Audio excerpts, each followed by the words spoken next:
Hello YouTube, this is Kingpin of Cinema, and I gotta say, it's great to be back in front of the camera. It's been a couple of weeks, and I think for to celebrate all the comic book movies that are coming out this year, Kick-Ass, The Losers, Iron Man 2, Jonah Hex, and Scott Pilgrim vs. the World, I've decided to put together my top 12 favorite comic book movie film adaptations. Now, there is a few ground rules. That one, these are I have to have read the comic for these, so I can do a proper comparison. And second, one per series. So you're not going to get all the Batman films on here. You're not going to get all the Spider-Man films. So let's get started. The first number 12 is Wanted. Now, I don't own the movie, but I do have the comic book here. Now, this is a good one to start out with, because I want to make this point very, very clear.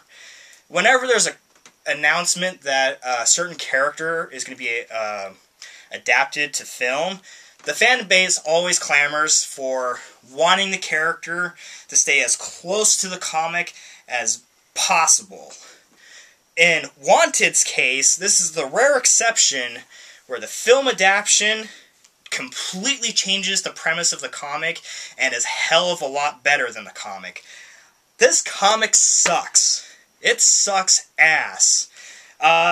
This was written by Mark Miller, who has also done Kick-Ass, The Civil War, and he's also done a lot of work for Wolverine. And this by far is his absolute worst work. The movie is absolutely fantastic. It pretty much ignores almost everything that's in this comic, and it makes it worlds better. Also, another thing that's really good in the movie, you have Morgan Freeman as the bad guy. And how often do you get to hear Morgan Freeman say, "Kill the motherfucker"? That alone makes the movie totally worth it, in my opinion.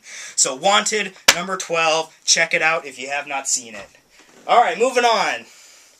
Number 11, V for Vendetta. This movie is absolutely fantastic. Yeah, it doesn't quite follow the graphic novel 100%, but it's pretty darn close and pretty faithful to it. And I gotta say, I absolutely enjoy this movie. Check it out. Next is 300. I do own this movie, but at the moment I have no idea where it is. I might have lent it to someone and forgot who has it. But this is Zack Snyder's work, and it's absolutely fantastic. It's like scenes from the movie can be taken and compared to the graphic novel. It's almost scene for scene exact perfect. It's absolutely terrific. And we'll get more on Zack Snyder later. Next is X2, X-Men United. This is the best X-Men movie out of that trilogy. The first one sucked, and the third one sucked as well. And I'm not even going to talk about Wolverine Origins, because that was ass.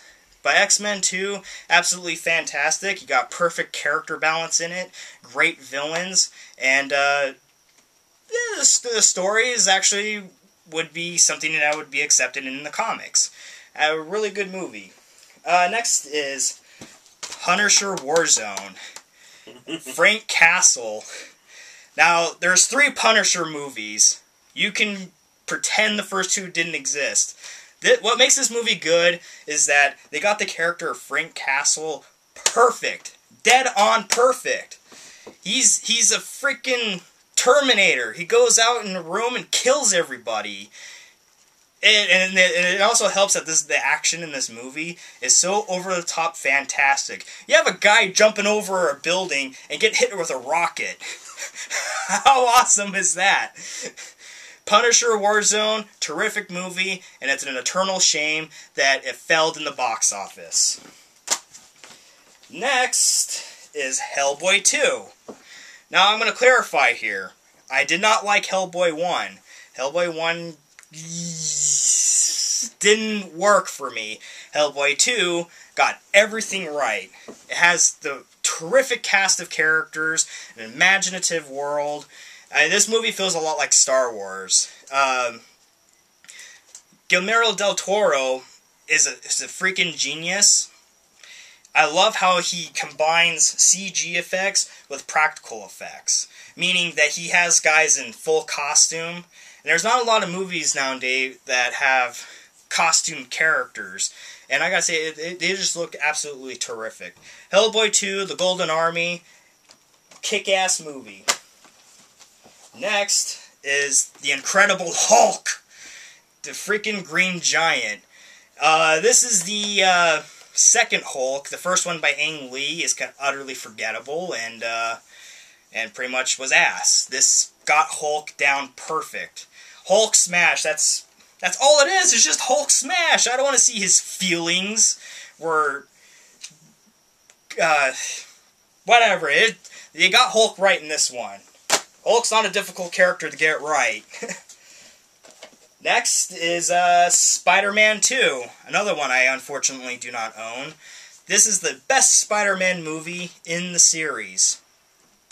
It has my absolute favorite villain, Doc Ock, and not that bitch Venom.